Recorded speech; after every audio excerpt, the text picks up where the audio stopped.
tardes, mi nombre es Mayerly Flores. El día de hoy nos encontramos con la señora Dulcelina, quien nos va a contar un poco acerca de la historia de Colombia a mediados de 1950.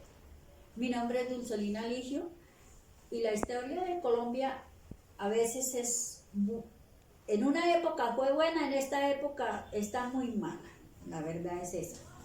De todas maneras, en 1950 yo era muy joven y en esa época no eran sino liberales y conservadores y se mataban entre liberales y conservadores, y en esa época llamaban los líderes de esa época, les decían gamonales, en el cual perseguían a los conservadores para matarlos, para pegarles, para toda esa cuestión. Entonces pues la gente tuvo, mis padres salieron como desplazados a otros pueblos, ¿sí? ¿Cómo era arquitectónicamente la ciudad en la que vivías cuando era niña? En la arquitectura de cuando yo me crié, eso eran unas casas de bareque, adobe, y no había ni ladrillos, ni bloques, ni cemento para pegar eso, sino era únicamente el adobe pegado con más barro y las casas de bareque molían el barro y con eso hacían unas paredes con caña brava y le echaban muñeca de res y toda esa cuestión y pasto picado, y luego pisaban eso y eso se llamaba tapia pisada. Entonces en esa época pues era muy bonito, todas las casas eran muy bonitas, pintadas de blanco, de colores, y era teja de barro, no había ni eternín, ni zinc, ni nada de eso. ¿Qué actividades recreativas realizaban los niños, las mujeres y los hombres? En esa época se utilizaba la lleva, la lleva, las escondidas, jugábamos al lazo. En esa época las maritas de jugar, y jugábamos a los mararayes en el San Pedro, en el San Juan se jugaba a los mararayes, a jugar ¿qué? Trompo, jugábamos al trompo, al lazo, a toda esa cuestión, juegos infantiles que eran muy buenos en esa época. ¿Qué recuerdas sobre los eventos políticos que se dieron en esa época? Los eventos políticos, pues los gamonales eran los que mandaban por quién votaban y por quién no votaban y por qué y con qué, como no eran sino dos partidos, liberal y conservador en esa época, pues no había, digamos, que escoger, se iba con el liberal o se iba con el conservador, y los gamonales del pueblo eran los que decían por quién iban a votar cada uno, porque se vivía, por ejemplo, en una tierra ajena y el dueño de la tierra le decía al que le daba la vivienda, le doy la vivienda pero si usted vota por el conservador, y si era liberal, si usted le doy la vivienda pero vota por el partido liberal, y así era toda la cuestión. ¿Me puedes decir cómo afectó a tu familia o a tus amigos la violencia política por la que se atraviesa el país?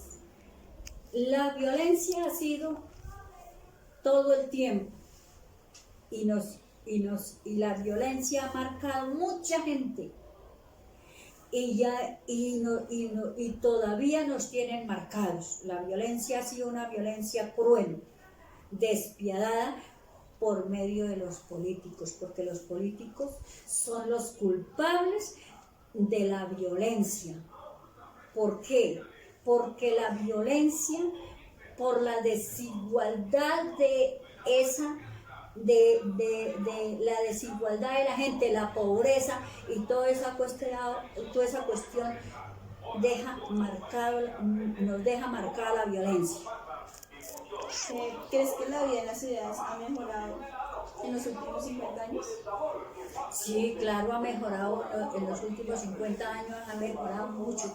¿Por qué? Por la tecnología, porque antiguamente lavábamos en lavadero y ahora tenemos lavadora. Antiguamente no comprábamos 2 o 3 libras de carne porque no había neveras, trajeron las neveras, trajeron la televisión a Colombia. Todo eso es una tecnología que ha avanzado mucho, los computadores, los celulares, es un avance muy bueno para Colombia, pero los políticos no han sabido explotar eso.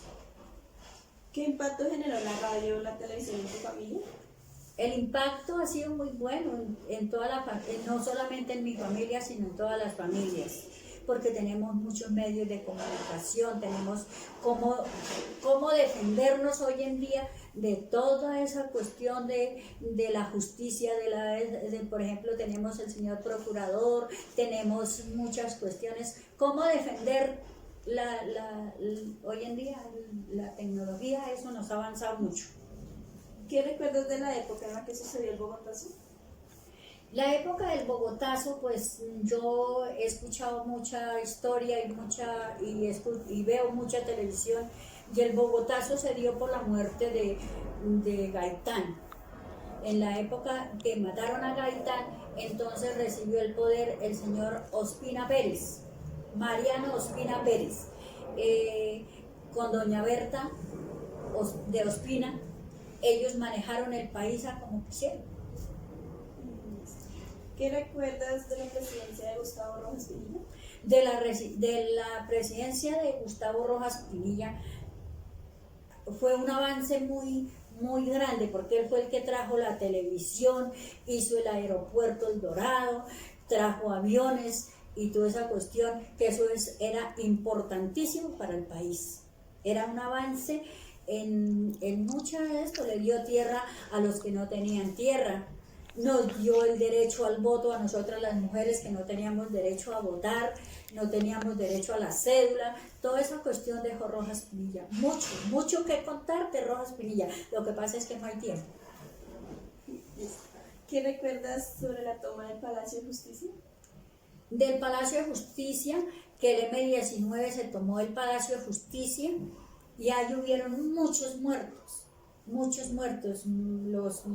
los que estaban adentro casi no dejaron salir a nadie, a pesar de que un magistrado, uno del Palacio de Justicia le gritaba que cesaran el juego, y no cesaron el juego, porque en ese momento prácticamente el ejército le dio golpe de estado a Belisario Betancur, que era el presidente de Colombia, Belisario Betancur. Por último, ¿qué recuerdas de la ola del narcotráfico o el terrorismo? De la ola del narcotráfico, lo único que dejó fue muerte, destrucción y drogadicción en este país, porque nos tienen avanzados. El narcotráfico nos tiene azotados en el país. Y no solamente de esta época, sino de la época de Pablo Escobar, donde Pablo Escobar hizo mucho estrago. Hay gente que lo adora, como hay gente que lo aborrece, que, mejor dicho, él le dio a mucha gente que no tenía también, pero también le quitó a mucha gente sus seres queridos, sus padres, sus hijos. Los metió en una delincuencia al cual uno no tenía nada que ver con eso. Listo, hemos terminado con esta entrevista. Muchísimas gracias, señora Dulcelina, No, señora, por su atención.